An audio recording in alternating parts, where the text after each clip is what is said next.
Hey everyone. Firstly, a massive thank you to Samantha and the BAMSA team for organising this conference. My name's Chris Panagiotaros. I'm from Western Sydney University. I'm about halfway through my PhD candidature and I'm investigating a field called environmental or green social work. So my PhD isn't on Bridge, but I've been playing, writing and thinking about Bridge for the last couple of years. So I'm looking forward to sharing some of these ideas. You should see on my screen what I'm presenting on, which is the potential for Bridge to develop community and link the intergenerational gap. But before I get into the academic or more theoretical side of the presentation, I want to position it within the experiences that I've had within the Bridge community. So a few years ago, I moved 3 hours west of Sydney to the Kapiti Valley. My family run a native nursery growing trees for the critically endangered Regent honeyeater, which means I've been pretty fortunate to routinely visit Kapiti since a young age. As of 2016, Kapiti had a population of 145 people. So it's a tight-knit community of eclectic and dissimilar people as well. It's a mix of mavericks, farmers, environmentalists, artists, and also weekenders. So one of these community members was Ken Ozan. Ken sadly passed away in 2020, and his son Alex has given me permission to talk about Ken and the relationship we had. So during my time in Kapiti, I began visiting Ken to hear about his incredible life. Ken's interests were vast, to say the least. He was a professor of mathematics, a renowned genealogist, and one of Australia's most travelled people. He travelled 8 months of the year, having been to 156 out of the 193 countries recognised by the United Nations. Another one of his interests was the game of bridge. Ken was a gold life master bridge player who had competed in a world title with his son Alex. And living in the isolated parts of the Kapiti Valley meant he didn't have much access to bridge. So Ken, alongside my uncle, began to rectify this seemingly large problem.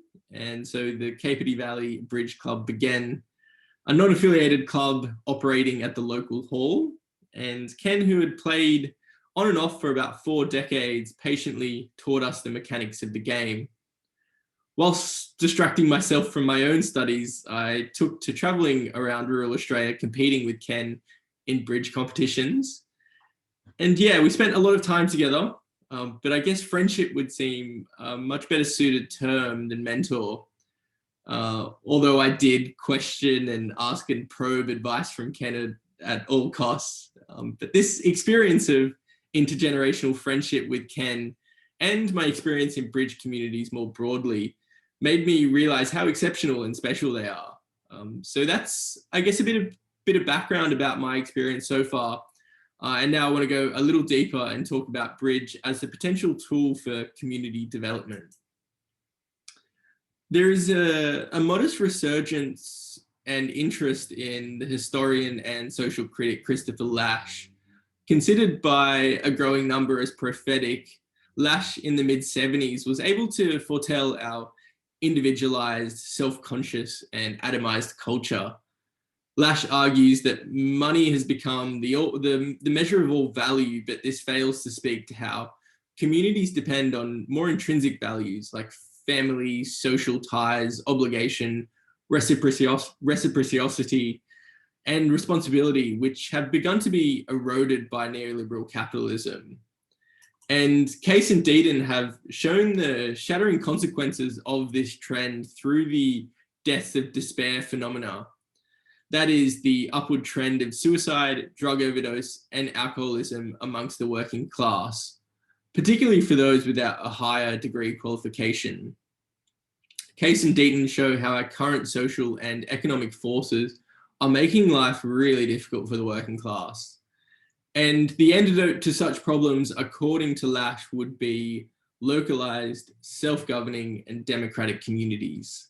Lasch believed it's the decline of these kind of communities more than anything else that calls into question the future of democracy. And this notion links into Robert Putnam's ideas, who I'm sure many here would be familiar with. Putnam, in his book Bowling Alone, similarly describes this decline of social life. Putnam talks about the hollowing out of community and described this drift as civic disengagement, which took hold at the start of the 70s.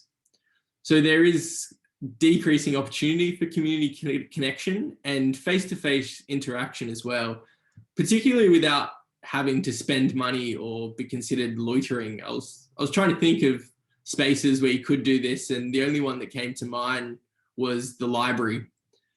But this breakdown of community is having deeply unsettling effects of our health and our well-being. Johann Hari argues before the 2008 economic crash, there was also a social crash. And Johann Hari's deep exploration into the rising rates of mental illness in our society led him to the inference that isolationism is a key causal factor. Humans require thick tapestries of connection, and without this, there is an increased risk of disease, mental illness, and mortality. I have the art of Edward Hopper on the screen because I find myself often coming back to his paintings in an attempt to make sense of our current situation.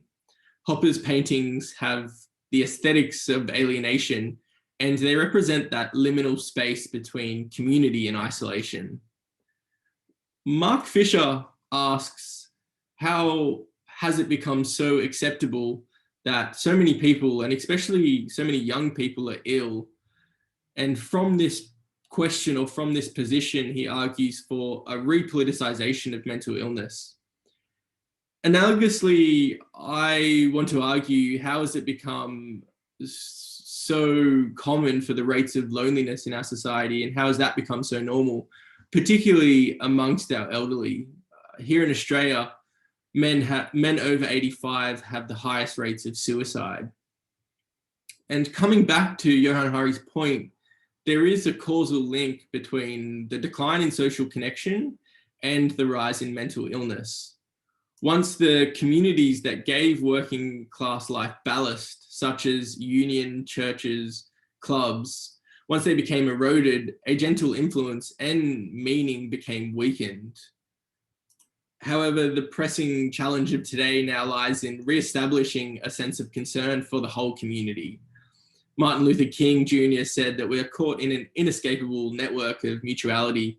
Whatever affects one directly affects us all. So the question that subsequently follows that line of thinking is, how on earth do we go about restoring community? This is a tall ask, and I don't pretend to have the answers. I guess the central point I want to share in this presentation is that communities I've found through Bridge feel antithetical to hyper-individualism and neoliberal capitalism. It is important, firstly, to point out that Bridge clubs are far from the antidote to an increasingly alienated world with declining material conditions. Bridge clubs won't remedy the feelings of hopelessness and aimlessness prevalent at the moment, and COVID-19 on top of this has added a compounding level of complexity. However, Bridge clubs are spaces that can reconfigure community, even if on a small scale. Research on Bridge clubs is relatively scarce, but Polly Fong and her colleagues' recent paper was really exciting to read.